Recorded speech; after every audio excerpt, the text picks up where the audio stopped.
Hello, in this video I want to show you how to install Firefox browser on Samsung Galaxy Tab A7 Lite. And to do this we'll need to open our Google Play Store. Right here navigate to the search bar. Enter Firefox.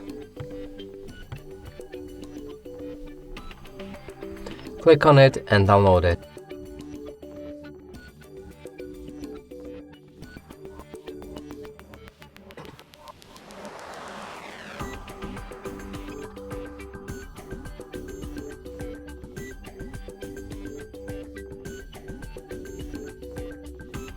After installation process is complete, you should be able to launch this app.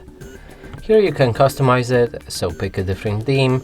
You can switch your toolbar placement, sign in to turn on synchronization.